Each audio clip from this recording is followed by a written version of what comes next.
If you have ever walked into a raise conversation ready to prove your worth instead of claiming your worth, this video is for you. Because high-achieving women do not struggle with performance, they struggle with permission. Today, I'm going to walk you through what to do, what not to do, and how to prepare for a raise conversation. And we are going to do this that helps you stay in your embodiment.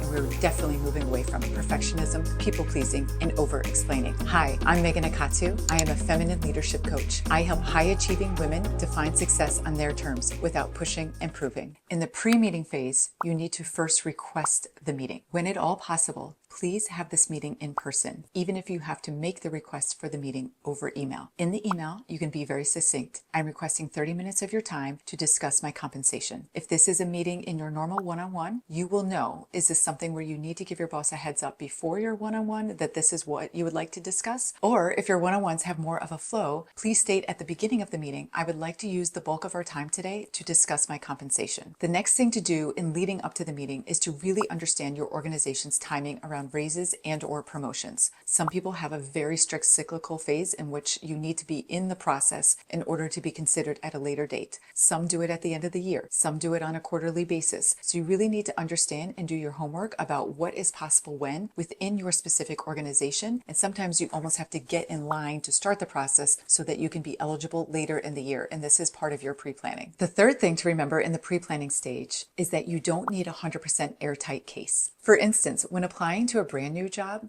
men tend to meet 60% of their criteria before they apply for the job. Women tend to wait until they have 100% of the criteria met before they apply. So take the same analogy and put it in a raise conversation. You don't need to be 100% better in all aspects of your job, but only you know what aspects of your job where you are punching above your weight, quote unquote, and why you're asking for your raise. So keep that in mind as you set up for this conversation. And lastly, in the pre-meeting phase, I always encourage you to check in on your intention. Do you really want the raise, or is it actually a promotion that you are seeking? That is a different conversation. So please be clear with your intention for what you're asking for. Do you want to be on a special project? Do you want to be on some stretch committees? Again, these are different than simply a raise conversation. And always check in to see if you are looking for validation for your efforts. There's also a difference for validation that you're looking for than in a raise. And so please be clear with yourself what that is. And I would always encourage you to look for the self-validation first before you seek it from others. Here's what you're going to do once you're inside the meeting. You are going to open powerfully and get to the point quickly. This is especially true if you are in your typical one-on-one and your boss may or may not know that this is what you want to discuss. Don't dance around it. Here's how you're going to open powerfully. I'd like to discuss my compensation based on the results I've driven in this past year. My role and impact have expanded, and I would like to talk about adjusting my salary to match that. Next, once you're inside the meeting, you really want to speak in a language that the leaders understand, which tends to be the language of value. So whether it's in revenue or in cost savings or in overall impact, put it in terms that your boss can see your true value. I have driven 40% more revenue on this specific project. My work has projected a 22% savings from last year. My clients that I manage now contribute X amount of revenue. And even if it feels uncomfortable, I'm going to encourage you to speak directly and ask for the specific amount that you are seeking. Based on industry benchmarks, I believe a compensation package of X is appropriate. I know it's not going to feel great, and you will feel better when you have spoken to your leader in a very direct manner. Now we're at the part about what we don't do when we are asking for a raise. We are not trying to soften this. This is not a meeting for your boss to feel more comfortable. This is for you to ask for something that you believe that you deserve, and you probably do. So let's just go for it. So for instance, we're not going to say, I was just wondering if we could talk about, or I was hoping that we could discuss my compensation. No. Get back to what we just said that we were going to do, where we are going to speak very directly and confidently. Please don't bring a giant list of everything that you have accomplished in the last year. Your boss does not have the patience to listen to it, and your impact and your message is going to get lost in all of those words. It doesn't need to be on the 8,000 things that you have accomplished. It has to be on the few bullet points that we discussed earlier about where you were driving revenue, where you've increased client retention, where you've saved money, things that really impact the bottom line of the business. Your power play here is in your presence and in your confidence, not in the threatening to leave. So your job in that meeting is to say and to request what you want, and then leave it there for your boss to then pick up the next steps and then report back to you. What we're not going to do in the meeting is talk about personal financial needs. I need more money to buy a house. I have 3 kids in daycare. Again, your boss is there for the best use and stewardship of the money and the people within that organization. And although those things might be important to you, it is not the reason why we go in and ask for a raise, and it really muddies your message. The day of, how do you prep yourself even energetically for this meeting, right? Because this could feel really uncomfortable. And I want to make sure that you feel comfortable going in and asking for this raise. The first thing that you're going to do is wear something that makes you feel awesome, that makes you feel powerful. This could be wearing a really bold color. This could just be wearing something that you love to wear. Whatever it is, that part doesn't matter so much. I do want to make sure though that you're not like tugging and pulling and fidgeting, or like you feel like, oh, if I turn this way, something's going to look weird. So wear something that when you sit and you're comfortable, you know that it looks good and you feel really good in it. For the meeting, you are going to spend a few minutes quietly alone, and you're going to take in deep breaths, and you're going to say to yourself, I deserve to take up space. And on the exhale, you are going to release, I release the need to prove.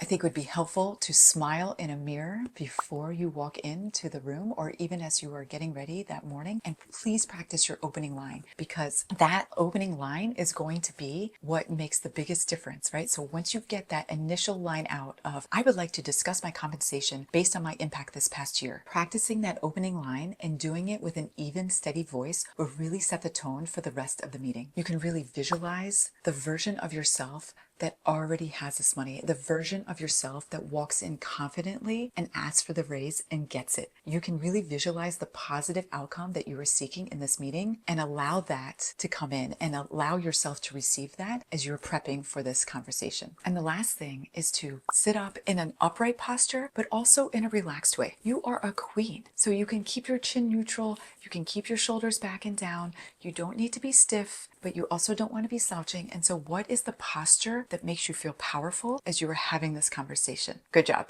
You're doing awesome. So now we are after the meeting, and this is what is next to do on your list. The very first thing is staying attached from the outcome. Your boss might say 100 different things. This person might stall. This person might tell you that it's impossible. This person might say absolutely. Your job is to go in and ask for this raise, and then stay unattached to what happens afterwards. I know this might feel hard to hear, and it might even be a new paradigm for you to be in, but whatever is said in that meeting has no reflection on you as a person, on your value on this earth. And so whatever it says, I am asking you to not take it personally, and then just let it go and just say, that is my boss's opinion. That is what my boss is choosing as the next action step, and it is no longer in your control, and it is no longer about you. And I ask you to just please set that down and not carry it with you for the rest of the day. As you're setting this down, I encourage you to go outside, go for a walk, get some fresh air, whether it's positive or negative. Getting back into nature will help ground you in what just happened within that conversation. I want you to then really celebrate yourself and what you did. You walked in and had a very bold and honest conversation, and you asked for something that sometimes can feel really uncomfortable.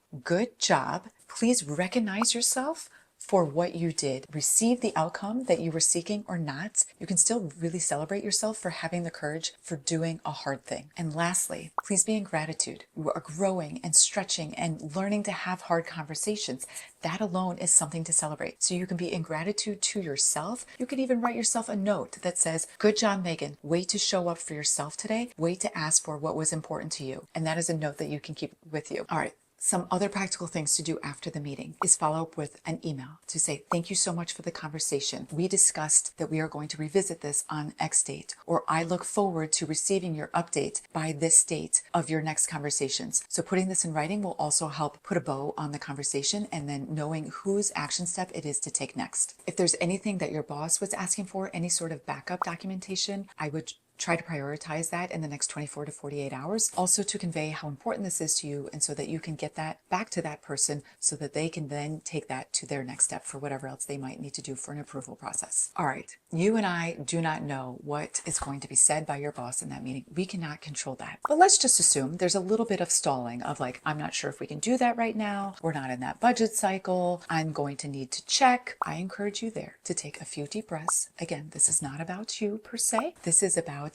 they're even calculating where they are in the budget cycle, who they need to ask, and all the other things on their own to-do list. And so again, this is where I just encourage you to ask very direct questions of what timeline are we looking at? If these are not questions that you can answer today, when is a time that we can meet again? When you will have more information? If your boss says, I really need to see XYZ from you in order to consider you for a raise, I would encourage you to say, okay, can we use our time today to map out what those steps are and then get them in writing so that you know exactly what you need to do and where you need to prioritize in order to get to the point where you would be considered. Or if there isn't time that day, find another date where you could discuss more in detail when you can have that conversation and then also have that criteria in writing. Some other powerful questions you can ask are, what specific milestones do you need to see in order for us to move this forward? Can we put a timeline in writing so that we are aligned on the next steps? If your boss is not able to answer this clearly, that is information. And it doesn't mean that you need to nitpick in the meeting. It doesn't need to mean that you need to beg for a raise. That is just information that you can take and just store away to say,